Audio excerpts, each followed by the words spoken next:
नमस्कार दोस्तों, welcome back to my speak easy channel. मैं हूं आशीष, लेकर आया हूं पार्ट 2। तो दोस्तों ध्यान दे करके सुनना, पार्ट 2 क्या है। लास्ट टाइम हमने पार्ट 1 देखा था जो कि हमारे टेंसेस पर आधारित था, ठीक है। अब हम जो हमारा पार्ट 2 है वो भी टेंसेस पर आधारित है। पर दोस्तों हमने जो पार्ट 1 देखा था, और जिस किसी ने भी पार्ट 1 नहीं देखा होगा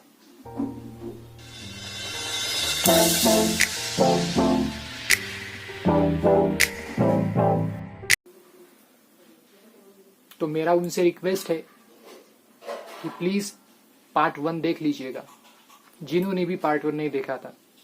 तो पार्ट 1 में हमने टेंसेस देखे थे, वर्तमान काल, भूतकाल और भविष्य काल पर, ठीक है। ये टेंसेस देखना क्यों जरूरी है, क्योंकि टेंसेस के आधार पर ही हम इंग्लिश में बात करेंगे, सेंटेंस बना करके प्रैक्टिकल तरीके से, ठीक है। यस, मैं एक बात अभी बोलना चाहूंगा दोस्तों। स्टेज पर अगर कोई डांस करने वाला परफॉर्म करता है, जो डांसर है वेल ट्रेन है, प्रैक्टिस करके उसने अच्छे से प्रैक्टिस करी, उसके बाद अगर वो स्टेज पर परफॉर्म देता है तो वो ना अटकेगा, ना कंफ्यूज होगा, ना उसे किसी प्रकार की अड़चन आएगी। Am I right? I think आप समझ गए होंगे। पर अगर किसी की डांस की प्रैक्टिस नहीं है, ऐसे इंसान को हमने अगर स्टेज पर चढ़ा दिया तो ऑफकोर्स वो रुक जाएगा, वो परफॉर्म नहीं करेगा। ग्रामर को हम प्रैक्टिकल वही हम सीखेंगे, उसके बाद ही सेंटेंसेस बनाएंगे। तो इसीलिए हम आज पार्ट 2 लाए, लेकिन प्रैक्टिकल तरीके से ग्रामर पर पार्ट 2 एक स्पेशल टेंस का कंसेप्ट है। स्पेशल टेंस मतलब स्पेशल टेंस में हमारे 7 टू बीस फॉर्म इन्वॉल्व होते हैं। डिस्प्ले पर देख सकते हो 7 टू बीस फॉर्म। मैं बताना चाहूंगा डिस्प्ले पर आपको क्या दिख रहे होंगे। हमारे पार्ट 2 के स्पेशल टेंस की टू बीस फॉर्म है, ठीक है। स्पेशल टेंस में हम टू बीस फॉर्म देखेंगे। जिस तरह पार्ट 1 में हमने हर मेन टेंस में उसके सब टेंसेस देखे थे, 4 4 4 4। जैसे कि वर्तमान काल में देखा था हमने एक लॉजिक अप्लाई करके वर्तमान काल के 4 टाइप्स, फिर भूतकाल में भी एक लॉजिक अप्लाई करके भूतकाल के 4 टाइप्स, फिर भविष्य काल में भी इस तरह। तो ये जो 7 टू बीस फॉर्म है स्पेशल टेंस के, इन 7 टू बीस फॉर्म पर भी वो हमारा जो लॉजिक है पार्ट 1 का, बताना चाहूंगा वो लॉजिक क्या था। सादा चालू, पूर्ण, पूर्ण चालू, डिस्प्ले पर दिख रहा होगा। यही लॉजिक इन टू बीस फॉर्म पर अप्लाई करेंगे। मतलब हर एक टू बीस फॉर्म में, मतलब समझ रहे होंगे, हर एक टू बीस फॉर्म में, हर एक टू बीस फॉर्म के 4 4 4 4 डिफरेंट टाइप्स बनेंगे। तो वो कैसे? तो नंबर 1 दिख रहा होगा आपको, वुड। सबसे पहले मैं ये जो 7 टू बीस फॉर्म में बताऊंगा अभी, वो सिक्वेंसली उसको लर्न करने की एक बेसिक तैयारी बताना चाहूंगा। जैसे वो एक शॉर्ट पोइट्री की तरह उसको कर सकते हो। जैसे would can could may might should must, would can could may might should must, हो गए 7। तो नंबर 1 है वुड। वुड मतलब क्या होता है हिंदी में? वुड मतलब होता है ताती ते, अगर मगर। ऐसे सेंटेंसेस जिस सेंटेंस में अक्सर बात करते वक्त ये सेंटेंसेस, ये वर्ड्स लास्ट में आते हो, ऐसे सेंटेंसेस। तो ये जो वुड है, वुड में ये लॉजिक्स हम अप्लाई करेंगे, सादा चालू, पूर्ण, पूर्ण चालू। तो वुड में भी वुड के 4 टेंसेस बनेंगे।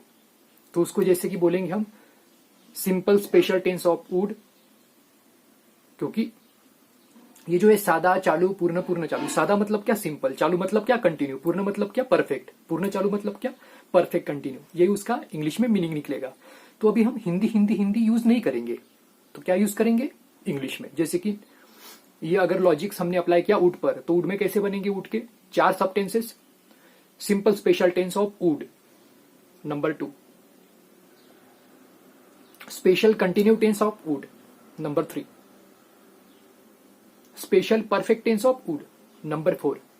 Special perfect continue tense of would, यानी simple, continue, perfect and perfect continue. इसको हिंदी में क्या बोलेंगे? सादा चालू, पूर्ण, पूर्ण चालू। हो गया अप्लाई? वैसे ही अप्लाई करना है।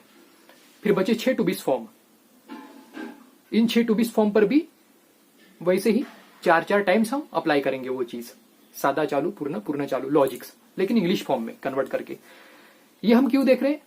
क्योंकि दोस्तों मैं बताना चाहूंगा, हम जब हिंदी में बात करते किसी के साथ, तो वर्तमान काल, भूतकाल, भविष्य काल, इन शब्दों के अलावा भी कुछ डिफरेंट सेंटेंसेस भी हम बात बात में अप्लाई करते हैं। ठीक है, तो इसलिए मैं ये बता रहा हूं। तो दोस्तों मैं एक एग्जांपल देना चाहूंगा जैसे ऊंट के बारे में। ऊंट मतलब क्या होता है हिंदी में, याद रखना, ऊंट, ऊंट मतलब होता है ता तीते अगर मगर। तो ये क्या है ता तीते अगर मगर? मतलब कोई ऐसा सेंटेंस, जैसे मान लो किसी ने आपको बुलाया चाय पीने के लिए, आओ चाय पीने के लिए। नहीं नहीं, तो आप उसको क्या बोल रहे हो? अरे जो भी उसका नाम है, मान लो रोहन, अरे रोहन मैं चाय पीता, मैं चाय पीता अगर मेरी इच्छा होती। रहने दो, अभी अभी मुझे चाय नहीं पीनी। आ गया ये सेंटेंस बात में। अब देखो गौर करके, उड यानी तातीते अगर मगर, तो ये चीज उसमें इन्वॉल्व हुई है। तो आप बोल सकते हो ना, अगर ये आपको सेंटेंस आता होगा तो। अगर ये सेंटेंस इंग्लिश में करना पड़ा, फ्लुएंट इंग्लिश में आप एक फ्लो में हो, तब अगर बोलना पड़ा तो गड़बड़ हो सकती है ना, इसीलिए। ठीक है, कैसे बोलोगे? Rohan, Rohan I would take a tea if I would be hungry. ठीक है, या I would be need of tea, इस तरह। कभी ऐसा भी हो सकता है कि किसी को आप ऐसा बोलना चाहते हो कि मैं गाना गाता अगर मुझे गाना आता। तो ये भी इंग्लिश में अगर आपको आता हो तो कैसे बोलोगे? I would Singh a song if I would Singh.